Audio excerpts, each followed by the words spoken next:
This is culturally inappropriate. Wagwan, it's your humble host, Big Truck. Hey, yo, we're going to address the elephant in the room and we're going to talk about some things. It's mind-boggling how my boy Snoop can voice his opinion and individuals will come for him. But yet, with these next couple of clips that I'm going to show you, it rises a real concern about different individuals' preferences and their opinions. Grab your shoulder pads and your helmet. Let's get this work. Hustle and motivate. Is. We've been everywhere lately. Oh, yes, Snoop Dogg said some things on our podcast. And let me tell you, I support everything that Snoop said. Papa Snoop, how she have a baby with a woman? Oh, shit. I didn't come in for this shit. I just came to watch the goddamn movie.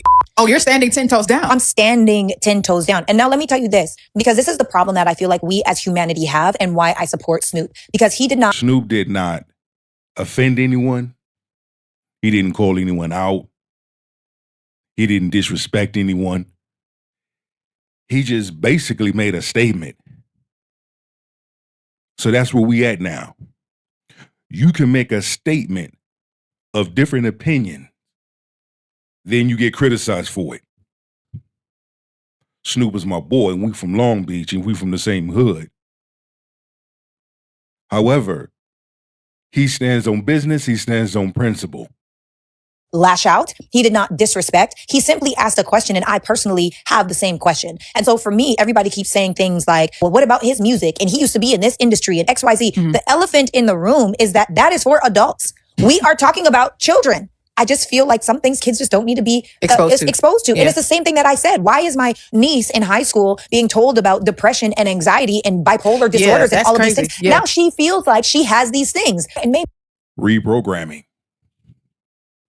This is the real battle that individuals need to be focused on instead of focusing on all that other fuckery bullshit. Why is it okay to teach our children this type of lifestyle? When did it become okay? Soon as you speak out against it, oh, we need to counsel you.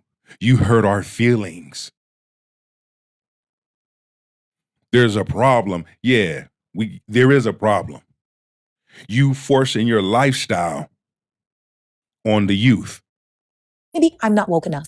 Maybe I should be happy that now my teenage niece is able to articulate that she's feeling depressed. Or is she feeling depressed because she's able to articulate it? I have questions. When we were growing up, it was taboo to talk about these things. Well, it's not even about the taboo thing. I think for me, I don't understand why he's getting so much backlash. I'm not here to tell anybody what to do with their life. I'm not here to tell anybody what to do with their body. My boy Snoop is getting backlash because he told the truth.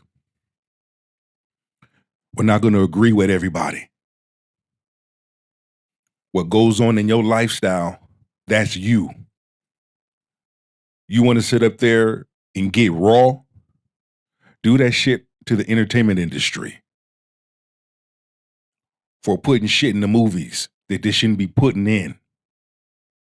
I mean, I don't know, satanic rituals, symbols. Do I need to further explain? Our children be children. For sure. I think that everything is overly sexualized. Everything is overly cussing. We are so desensitized. I actually saw a video of a man saying something along the lines of, he's attracted to children. This is a grown man. He's in his 30s. And it's a new term where he's attracted to children. He won't ruin them, but he needs to be able to feel safe to say certain things. And for me, I never want to be so desensitized that now we're able to publicly talk about these things. Because then what if a child then starts to say, well, I'm attracted to 30-year-old men. We were meant to be together. And it just creates chaos. So I understand if people are offended, that was not the intention. Mm-hmm. But why is asking a question bad? What am I supposed to say? People are like, oh, well, it's just a movie. Love is love. Adoption is adoption. How? Okay, but why are people so offended by his lack of an answer? I don't understand that. It's one of them things where they want you to accept it. Don't ask no questions. Just accept. Just go along. See, when you had Obama, Biden in office, the ABC people had some pull. Individuals are only given power if you give it to them. Now that Trump's in office, and Trump already said 2 genders are going to be recognized, men and women. As long as you're not attacking anyone. And I did not see him attack anyone. So It's true, for he me, didn't. I feel like, you know what, he said what he said. And I respect a person that says what they said, as long as it's not hurting anyone else. And I don't understand the hurt. Now, that being said, about the Temecula Unified School District in California has taken a new turn. The mainstream media have picked up on it. And it appears that kids are taking matters into their own hands. There was a walkout where kids basically said, enough is enough of this. And this is all over a policy that is presented as a solution to the issue of boys identifying as girls and wanting to use the girls' bathrooms, the girls' locker room. And I'm quite sure for you parents out there, especially those that have daughters, this should be very disturbing and a concern for your daughters. They're in Temecula towards San Diego, opposing a bill that it's okay for transgenders to use the girls' locker rooms and restrooms. Okay? And this school got a lot of backlash because it was very disturbing, but trust me, it gets better. I'm gonna let the sister continue to explain and share. Go to her channel as well and show her some love. I'm gonna leave her name and everything in the description. It's not a solution.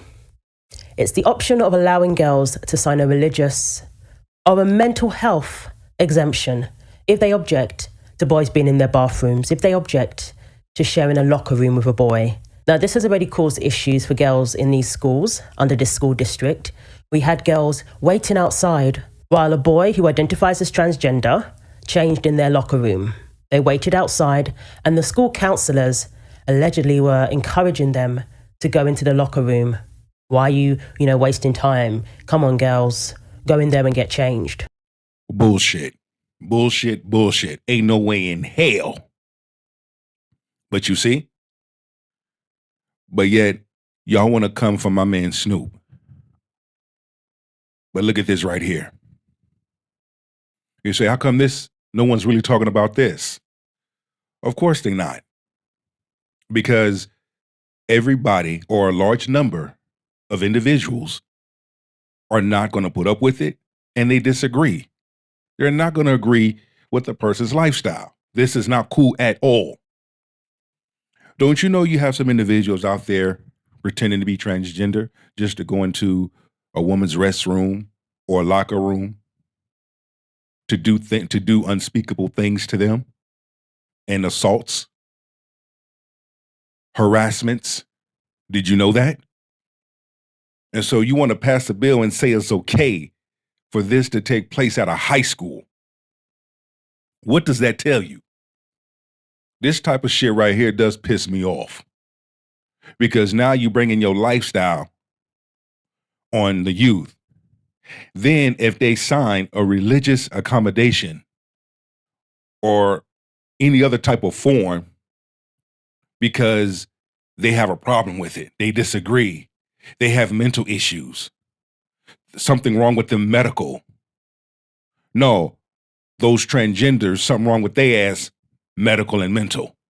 Boy was undressing in their locker room. Why are these counselors saying, come on, girls, hurry it up, as if they needed to pressure them to see a boy naked in the locker room? And this is why parents and community members were called to speak at the school board the other day, because there is no policy in effect in the school protecting these girls from seeing this boy naked in the locker room, from him using the locker room, from him watching them undress in the locker room, from him using the girls' restroom. No policy, except, girls, if you're not comfortable, you can get a medical exemption. There's clearly something wrong with you if you have a problem with this. And that's fucking out of order. I'm sorry. You're going to hear me cussing today. That is so fucking out of order. So my daughter has to sign a medical form.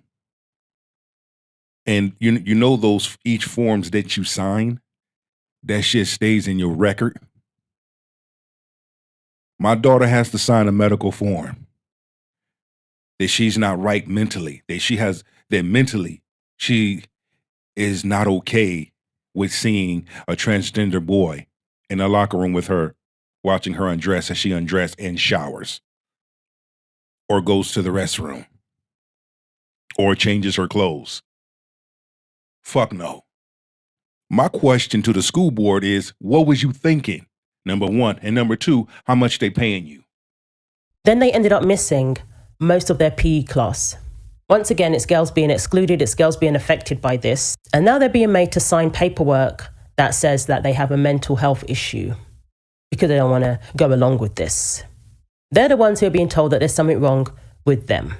At the last school board meeting, we passed a fantastic new policy affirming religious freedom and student privacy in gym locker rooms and in bathrooms. You're Batman. You're Batman. Men are glad. But yet, okay.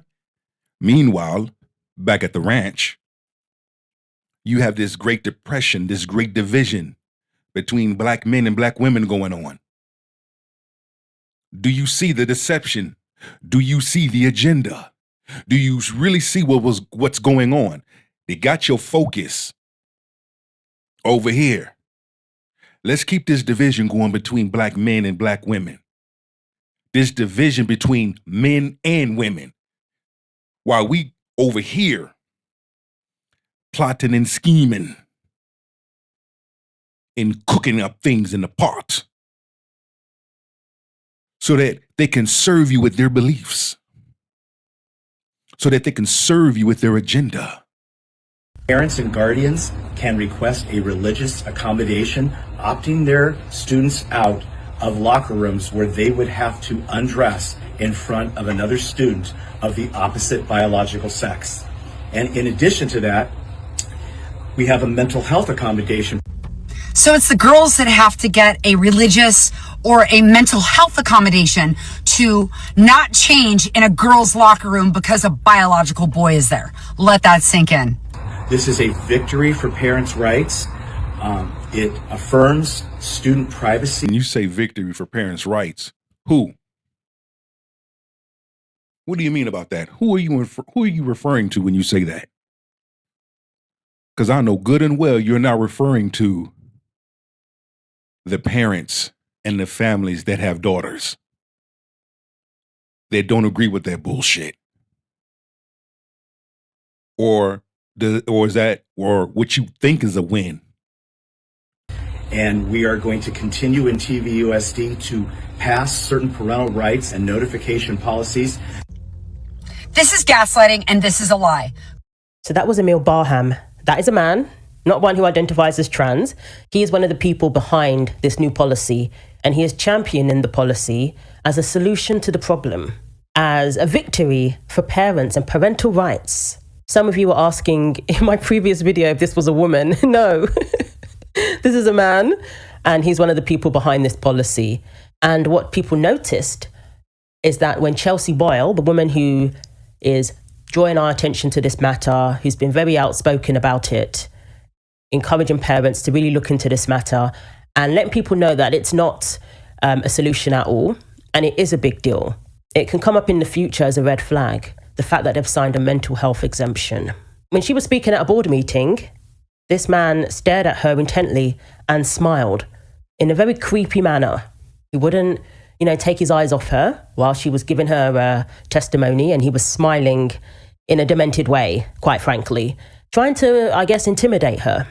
Temecula's new parental notification policy is a scam.